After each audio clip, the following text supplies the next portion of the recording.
प्राचीन काल में एक शिकारी जानवरों का शिकार करके अपने कुटुंब का पालन पोषण करता था। एक रोज वह जंगल में शिकार के लिए निकला, लेकिन दिन भर भाग दौड़ करने पर भी उसे कोई शिकार प्राप्त न हुआ। वह भूख प्यास से व्याकुल होने लगा। शिकार की बाट निहारता निहारता वह एक तालाब के किनारे बेल वृक्ष पर अपना पड़ाव बनाने लगा। बेल वृक्ष के नीचे शिवलिंग था जो बिल्व पत्रों से ढका हुआ था। शिकारी को इस बात का ज्ञात भी नहीं था।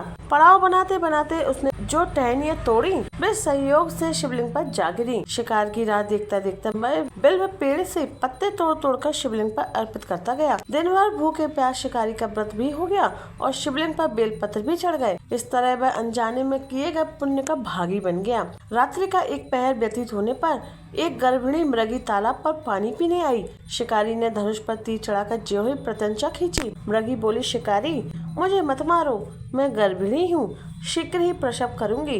तुम एक साथ दो जीवों की हत्या करोगे जो ठीक नहीं है। मैं अपने बच्चे को जन्म देकर शीघ्र ही तुम्हारे पास वापस आ जाऊंगी, तब तुम मुझे मार देना। शिकारी को हिरणी सच्ची लगी। उसने तुरंत प्रत्यंचा ढीली कर दी और मृगी झाड़ियों में लुप्त हो गई।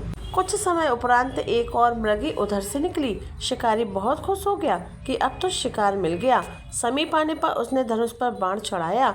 मृगी ने विनम्रता पूर्वक निवेदन किया कि हे शिकारी, मैं थोड़ी देर पहले ही ऋतु से निवृत्त हुई हूँ, अपने प्रिय की खोज में भटक रही हूँ। मैं अपने पति से मिलकर शीघ्र ही तुम्हारे पास आ जाऊंगी। शिकारी ने उसे भी जाने दिया। 2 बार अपने शिकार को उसने स्वयं ही खो दिया। उसका माथा ठनका, वह चिंता में पड़ गया। रात्रि का आखिरी पहर भी बीत गया। तभी एक अन्य मृगी अपने बच्चों के साथ उधर से निकली। शिकारी के लिए वह स्वर्णिम अवसर था। उसने धनुष पर तीर चढ़ाने में देर न लगाई। वह तीर छोड़ने ही वाला था कि मृगी बोली, हे शिकारी, मैं इन बच्चों को पिता के हवाले करके लौट आऊंगी, इस समय मुझे मत मार। शिकारी हंसा और बोला, सामने आए शिकार को छोड़ दूं? मैं ऐसा मूर्ख नहीं हूँ। इससे पहले मैं 2 बार अपना शिकार खो चुका हूँ। मेरे बच्चे भूख प्यास से तड़प रहे होंगे। उत्तर में मृगी ने फिर कहा, जैसे तुम्हें अपने बच्चों की ममता सता रही है, ठीक वैसे ही मुझे भी अपने बच्चों की चिंता है। इसलिए सिर्फ बच्चों के नाम पर मैं थोड़ी देर के लिए जीवन दान मांग रही हूँ। हे शिकारी, मेरा विश्वास कर, मैं इन्हें इनके पिता के पास छोड़कर तुरंत लौटने की प्रतिज्ञा करती हूँ। मृगी का दीन स्वर सुनकर शिकारी को उस पर दया आ गई। उसने उस मृगी को भी जाने दिया। शिकार के अभाव में बेल वृक्ष पर बैठा शिकारी बेल पत्र तोड़ तोड़ कर नीचे फेंकता जा रहा था।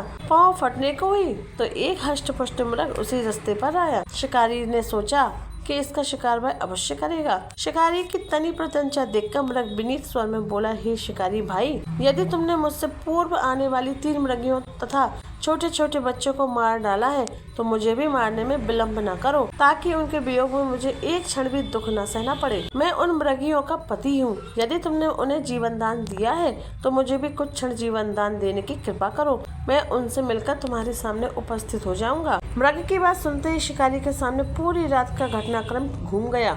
उसने सारी कथा मृग को सुना दी।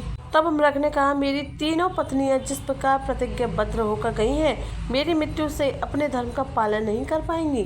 अतः जैसे तुमने उन्हें विश्वास पात्र मानकर छोड़ा है, वैसे ही मुझे भी जाने दो। मैं उन सबके साथ तुम्हारे सामने शीघ्र ही उपस्थित हूँगा। रात्रि जागरण तथा शिवलिंग पर बेलपत्र चढ़ाने से शिकारी का हिंसक हृदय निर्मल हो गया। उसमें भगवत शक्ति का वास हो गया था। धनुष तथा बाण उसके हाथ से सहजे छूट गए। भगवान शिव की अनुकंपा से उसका हिंसक हृदय कारुणिक भाव से भर गया। वह अपने अतीत के कर्मों को याद करके पश्चाताप की ज्वाला में जलने लगा। थोड़ी ही देर बाद मृग सपरिवार शिकारी के समक्ष उपस्थित हो गया ताकि वह उनका शिकार कर सके। किंतु जंगली पशुओं की ऐसी सत्यता, सात्विकता एवं सामूहिक प्रेम भावना देखकर शिकारी को बड़ी ग्लानि हुई। उसके नेत्रों से आंसुओं की झड़ी लग गई।